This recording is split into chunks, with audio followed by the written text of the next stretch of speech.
everybody, and welcome back to the Board Game Bat Cave, where we are taking a round-the-world trip this week to review a game that's not even an English edition. We're going to review Mysterium, which is this is the Polish version, which happens to be the one I own, so that's the only one we can review right now. But before we do, I'm Chris. Gil. Hey everybody, I'm the OGG. And we're going to let the OGG tell us what's in the box. Well, he opens the box. So this is Polish. This is Polish. Both of those long-ass words mean Mysterium in Polish? They mean Mysterium, believe it or not. That's the second language. That seems awful wordy Mysterium. for Mysterium. No, really, Mysterium. Mysterium. Right. So, what's in the box? This is the Polish version, the original release version of Mysterium. So we're going to show you what's in the box and assume the English version's going to have the same components and whatnot. It doesn't, but it's close. I mean, it's close enough. So you've got your rule book, of course. Very thin. Very thin. That's what you want to see right and there. Laid out really well. So easy to use and If you read not those. overly wordy.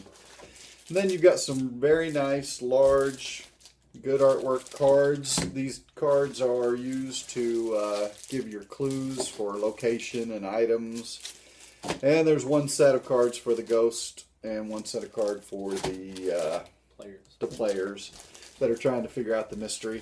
Then you do have some smaller cards. These represent the items, I guess, actually. They're represented on smaller cards, but full color and nicely done. You've got your player. This is basically all you have for your player board, you might call it. But that gives you the everything that you need to keep track of where you are in your mission to try to figure out the mystery. And then, of course, you've got your little counting track to keep up with the round. Number of rounds and things like that.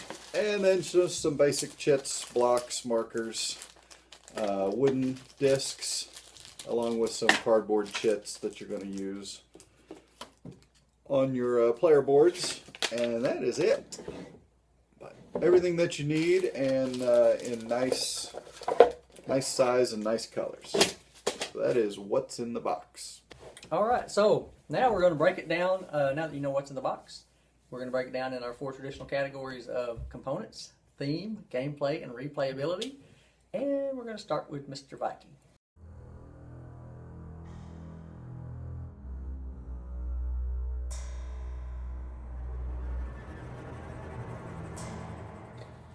Components.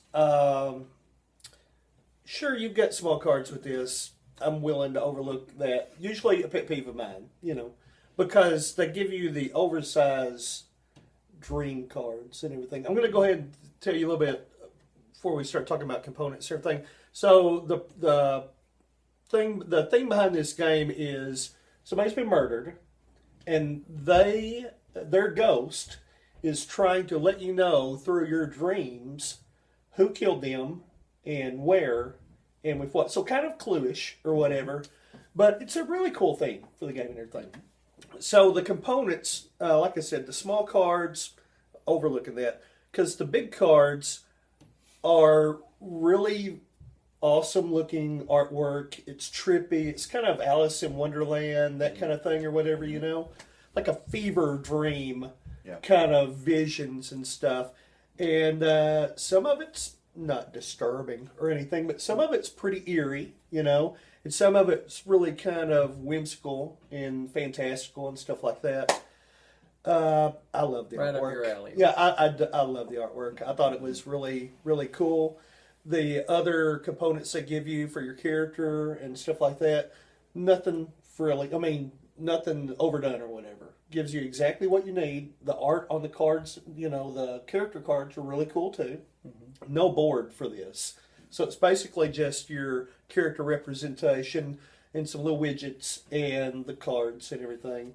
And the widgets were nothing special, but there weren't too many of them. They were very just suit your purpose. They're not the focus of the game. Right. The focus of the game is the cards and trying to read the other person, giving the clues and stuff like that. So the main components of the game, I loved it. I'm going to go E95 on the components. You know, because I like the size of the cards and I really like the artwork of it. So keep that in mind, ladies. If the Viking ever tells you he loves you, you're an 8.5. 8.5. Yeah, the components are decent.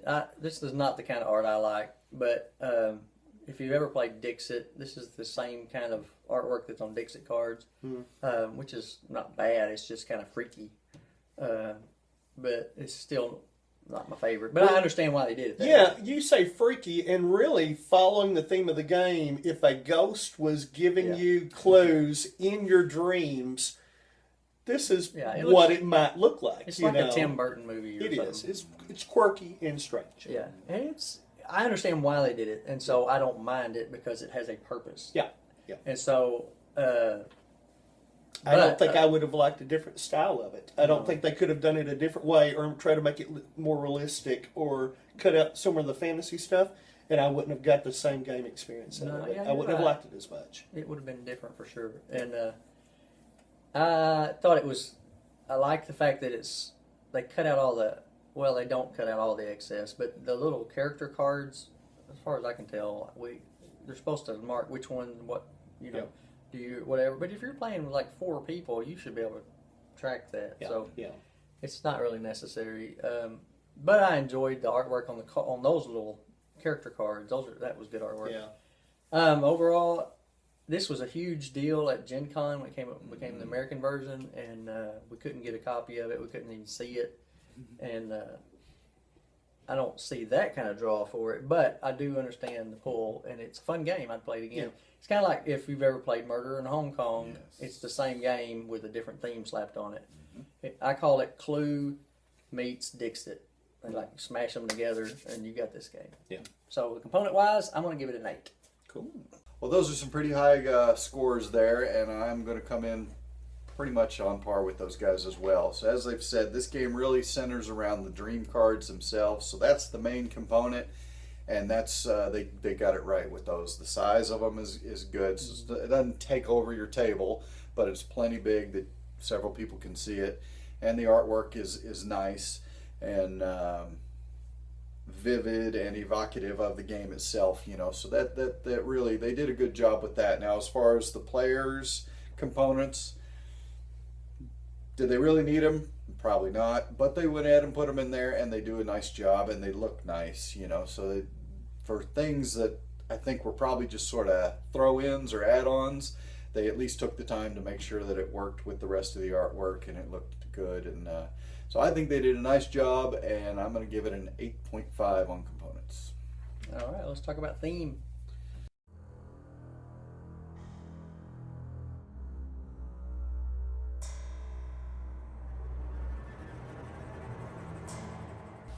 It's interesting, unique.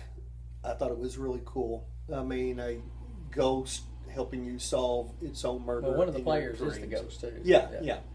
So I've never seen that before, and for a unique idea, they did it really cool. I don't know what else to say about it, but I really liked it, and I'm going to give it a good score. I'm going to go 9, just because so nice to change of pace. Yeah. Having a game that you've never seen before, not another version of something else tweaked or whatever. This was unique and cool, and I liked it. I think when we played this the first time, or maybe the second time, somebody said that this would be a good Halloween game if you got those seance. It would be awesome. Dress your room up like a seance and got the crystal ball and everything. Like the ghost is really trying to give you clues to who murdered them. Something to keep in mind.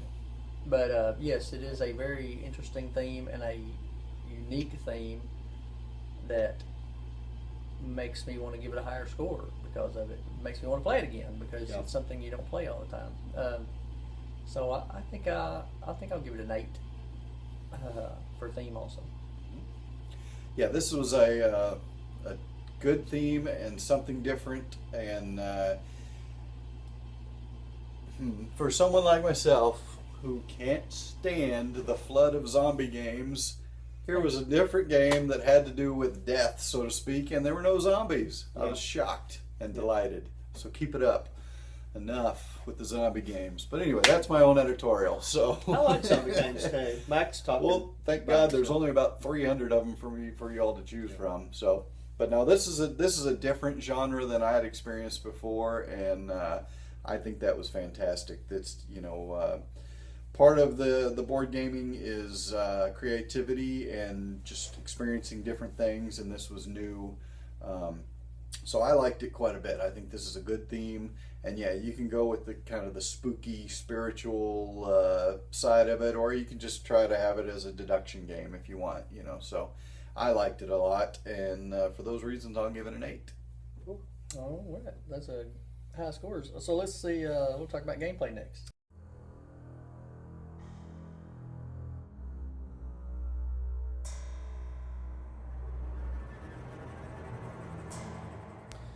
Gameplay, okay. We have played games where you're trying to solve crimes or solve a mystery, and you've got one person giving out clues and things like that. That seems maybe, I don't know if it's hugely popular, but we've played a couple of games like that. But it's almost CSI in those kind of games, very procedural. And this is trying to solve a mystery, not procedural. This is more quirky, more like concept where you're putting pointing the pictures and making them. But I mean, once again, the ghost that's giving the clues, no talkie, right, and no pointing, no charades or anything. It's all the cards, you know. And what is neat about that is whenever I'll go ahead and mention it during gameplay now. A lot of times, whenever you're playing the ghost and you're putting down cards, the cards are not really like pointing to a certain thing or whatever. They're really abstract. Yes. A lot of them are. Yeah. And so it helps to be able to read people, their body language, what they're saying amongst themselves, trying to solve it, whatever. Whenever you see somebody pick up on a point, like if you lay a card down and you may be trying to imply something, they may be getting something else from that card. They may be picking up on a certain color or certain shapes, maybe triangles or towers or circles or something like that, or animals or games, or whatever. So it helps whenever you're the ghost giving out these clues. If you can see what people are picking up on, then you kind of go with that in the game and everything. Because it's not really straightforward at all. Very abstract and dreamy. Yes. And I like that. That's an interesting element, So you've got to be able to read a little bit. You've got to be able to pick up on what people are throwing down and everything. So I dug the gameplay though. It adds a little twerk to it that I don't see in a lot of games. A lot of games are straight strategy. Right. You know what I you're think going. You mean tweak it? Twerk is that other thing. Yeah, I there was like a them lot of both. other videos. I like them for that, too. Anyway, but the gameplay I liked in this game, so I'm going to go 8.5 for the gameplay also. Pretty damn cool. Yeah. So I think it says a lot about a game that we have a Polish version. None of us speak Polish or read Polish. but you don't Not- need not to. a word. Once And you know not the a word. rules of it, super simple. Yeah, I got the rules from the American game, which are close enough, and we figured it out and played it many times. Literally, after you pick up the rules, you can explain this game to somebody 5 minutes. Yeah. And not even a serious gamer either. You could Right. tell somebody that hasn't played a lot of games. And I did. Yeah. With my mom. Yeah, like 5 minutes. Here's what you're doing or whatever, and they're like, okay, got it. So yeah, I think that's a good sign. That's a sign of a good game. And gameplay wise, I think it's. I don't like Dixit. I almost loathe it, but my kids love it, so I have to play it a lot. But this is like Dixit, but it's fun. Yeah. So I'm gonna go 8 again. Now that's also a thing, though. Talking about games you can play with your kids and stuff. The rules are simple enough where I think kids could pick up this game, and it's not like the cards are adult oriented or themed or whatever. I just don't think it's good for younger kids. I don't think they would pick up on the reading people and all the intricate, of what the cards. I think if kids were to see these cards and they don't represent what they really are supposed to be, being abstract like that. So I don't know what the age group is, but I would probably go teens for this. Yeah, the kids wouldn't have any fun playing it. I don't No, think. no. So it's Smaller than that. It's an adultish game, teen to adult or whatever. But not for the fact that it's gory or anything like that. You're right. I don't think younger kids would be interested in this game. Yeah. So what did your final score come in at? 8. 8. Good. Yeah, that's pretty good. Gameplay on this is pretty strong, and it's quick. Moves through fast. You definitely will play a few different rounds of it. Most likely everybody at the table is going to want to be the ghost at least Every once, time, so, at least once. So you're going to play a few hands that way just because everybody wants to be the ghost and stuff. So the gameplay is really smooth and fast and fun, and as with a lot of games like this, it's really important. It's hard, but it's important for the ghost to just be poker face, silent. You can't be getting all excited if they're saying something that sounds good, and then like shaking your head or rolling your eyes if they're way off track. You got to try to just be deadpan and then follow their line of thinking. So the players are gonna. Part of the gameplay is table talk and discussing and why do you think and maybe this. So the ghost, you've got to do your very best to not give anything away, but you're listening, taking all that in, and then try to follow their path of thought to get them to where you need them to be. So if you can do that, some people just can't do that. Some people can't be quiet, and maybe that'll be fun for them, but it kind of messes it up for everybody else. So as long as people know that, like when you're the ghost, you got to just play it cool, then you're going to have a good time with it, and you're going to get a lot of rounds in pretty quick because it's simple enough that you pick it up right away, but it's fun, and it's different each time around. So gameplay is really strong with this. So for those reasons, I'm going to give it an 8.5. Cool. And it leads right into replayability.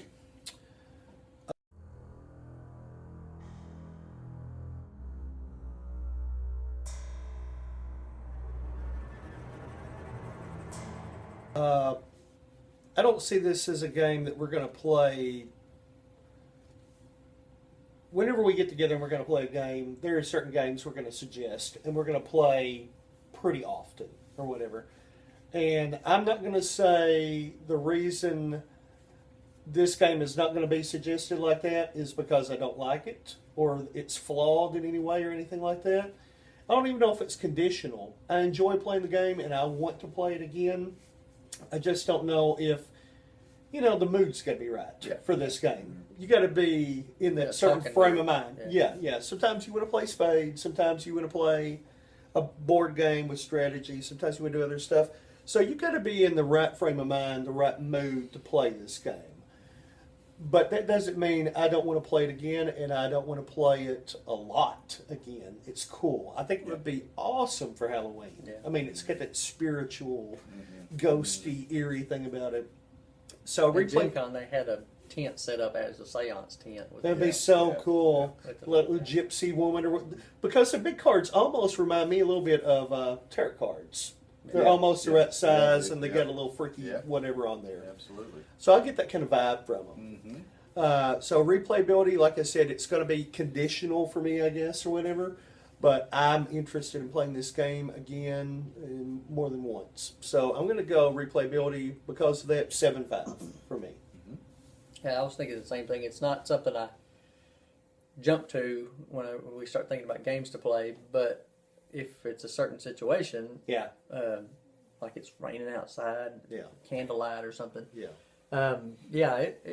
definitely has its place. And the thing about it is, it's quick, and you always want to play it immediately again because somebody else wants to be the go. That is true. If you're going to play this game once, you're going to play it 3, 4, 5 times. Yep. So that really adds to the replayability. It's immediate replayability, and so I'm going to give it a 7 because of all that taken together.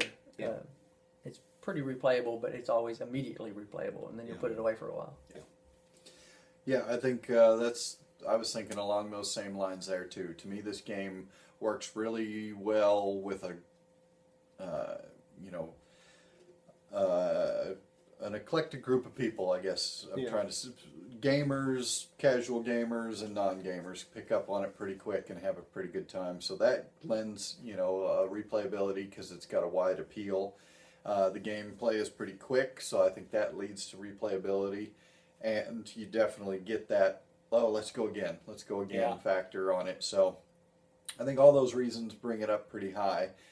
But it may suffer a little bit from just kind of being simple. That doesn't mean dull or not exciting. It's just kind of basic idea, and some of your like real gamer snobs might want something more in depth and more involved and stuff. So because there's really no strategy to this game. Yeah, not really. Mm-mm.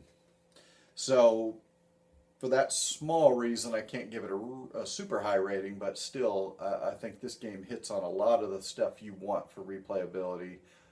So that brings it in at an 8. Cool. 8.0 for me on replay. Yeah. Okay.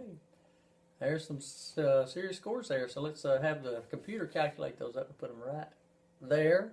That's what we think about the game. Good game. Need to try it. Yeah. I think. Yeah. Mm-hmm. It's overall, I think we all agree that it was a good purchase. Yeah. Especially since I got a used copy. Yeah. But now you know what we know about it, and you can go out and try it yourself. And so next week we'll have a different game. And until then, we'll see you next week. Thanks for watching.